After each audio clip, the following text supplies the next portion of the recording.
Bonjour, je m'appelle Patrick Chenet. Bonjour, je m'appelle Bernadette Chenet. Ensemble, il y a 3 ans, nous avons décidé d'ouvrir ici, sur le site de Plouray, le foyer familial Saint-Joseph. Le but recherché est d'accueillir des jeunes. Accueillir des jeunes qui sont en souffrance.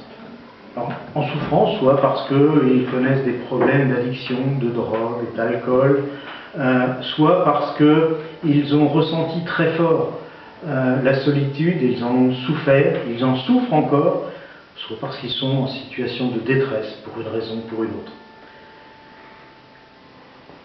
Les jeunes que nous souhaitons accueillir sont des jeunes qui, après cette période de souffrance, en ont vraiment marre et ont envie de changer, de voir autre chose, de vivre autrement.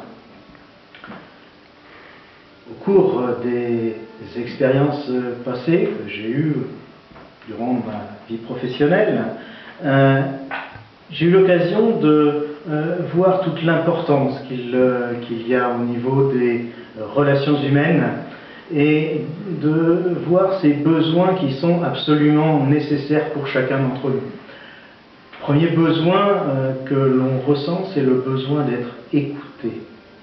D'avoir quelqu'un en face de soi qui est là et qui essaye non seulement d'écouter, mais de comprendre. Comprendre ce qui nous arrive, comprendre, essayer de se mettre un peu à notre place. Et puis il y a aussi un autre besoin qui est absolument nécessaire, c'est le besoin de se sentir accepté. Accepté tel que l'on est, avec ses difficultés, ses faiblesses. Voilà. Donc c'est en fonction de ces petites choses que j'ai eu l'occasion de vivre ici ou là,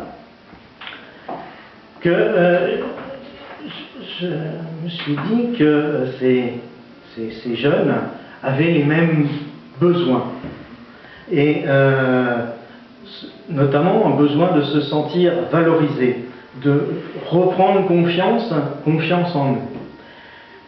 Les jeunes que nous accueillons ici, quand ils arrivent, on constate systématiquement qu'ils ont perdu confiance. Confiance en eux-mêmes, confiance dans les autres. C'est sur cet aspect fondamental que nous souhaitons travailler avec eux pour qu'ils puissent reprendre le goût à la vie, changer.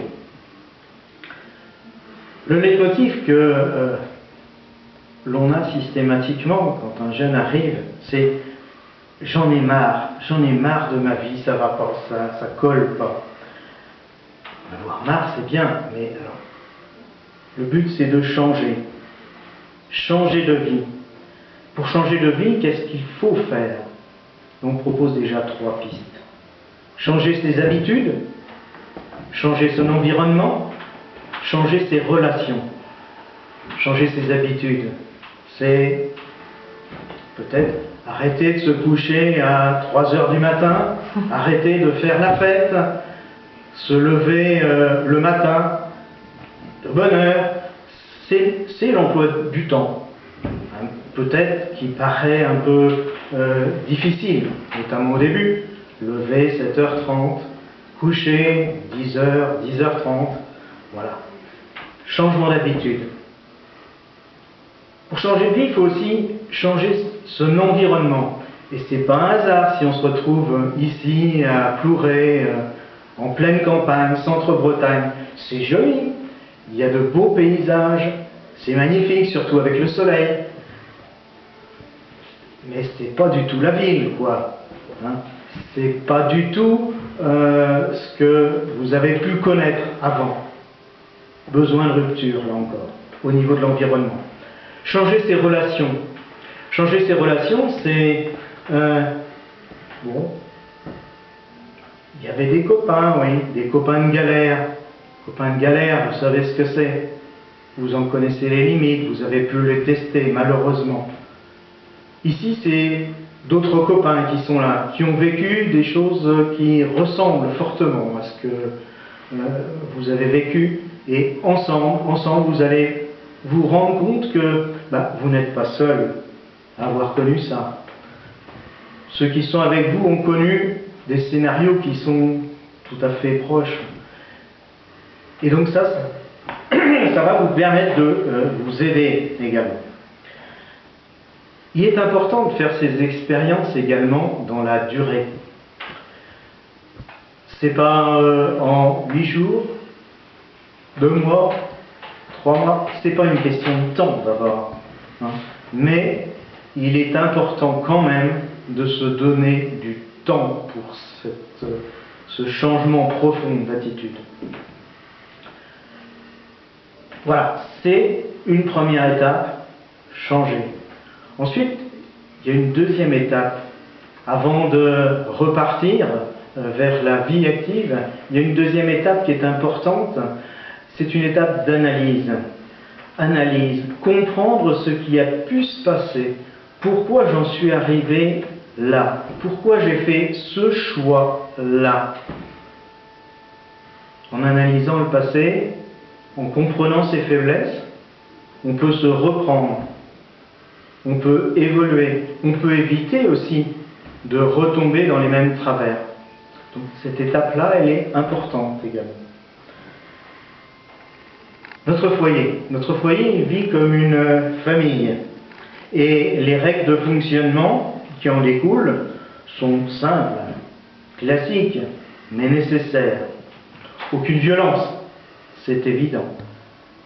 Ni verbale, et encore moins physique. Deuxième point important, pour l'autre, pour le respect de l'autre, c'est le respect des horaires. On a un emploi du temps, on essaye de le respecter au maximum et surtout, on reste fidèle au rendez-vous pour ne pas faire attendre l'autre.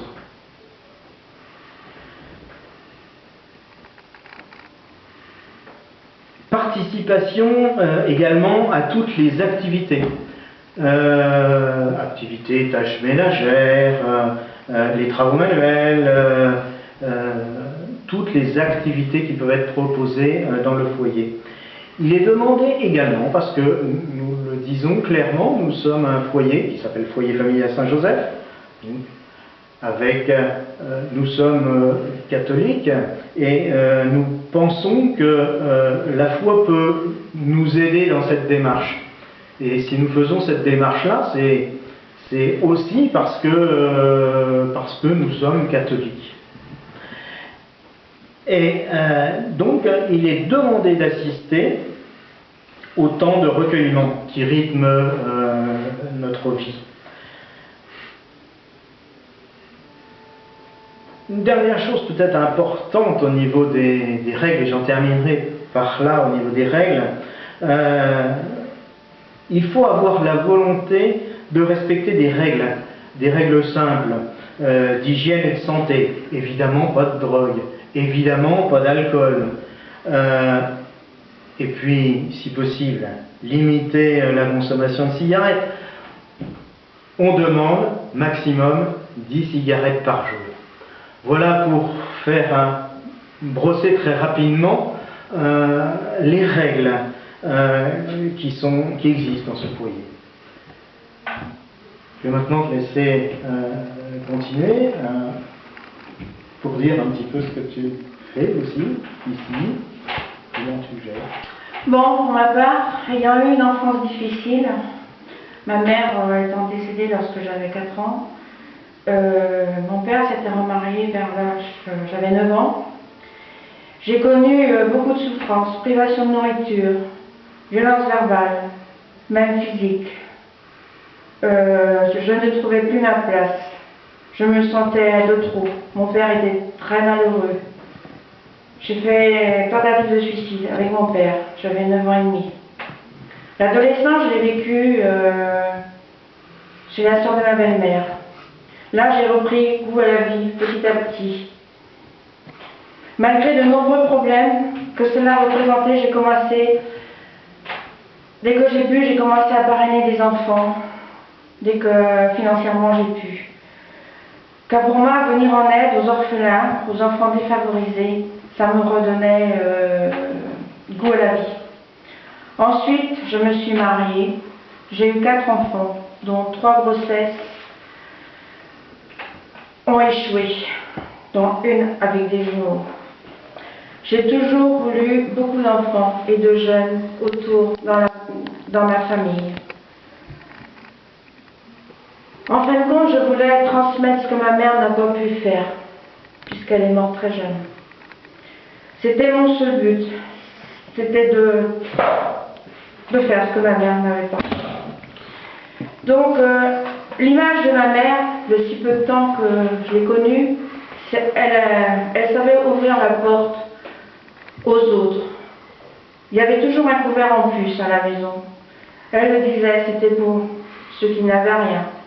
Elle a accueilli même des prisonniers, ceux qui avaient rien, démunis. Donc, lorsque je me suis retrouvée seule, en couple avec Patrick, les enfants ayant quitté la maison, nous avons cherché ensemble un projet. Et ce projet, c'était de venir aux jeunes qui étaient en difficulté, les SDF, ceux qui étaient en rupture familiale, SDF, prisonniers, jeunes problèmes psychiatriques, etc. C'est une lourde tâche, mais quelle joie lorsque nous réussissons à remettre ces jeunes sur la route.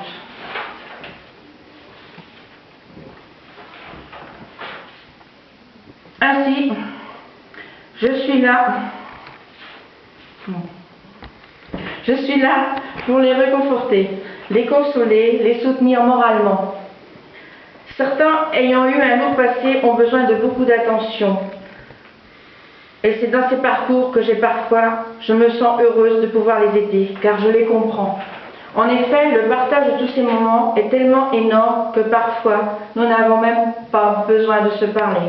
Un simple regard et on se comprend. Beaucoup ont besoin de marques d'affection, de tendresse pour aller mieux. En effet, ils ont besoin de se sentir utiles. Certains jeunes nous disent on a toujours été traité de nuls, de bons à rien, de ratés.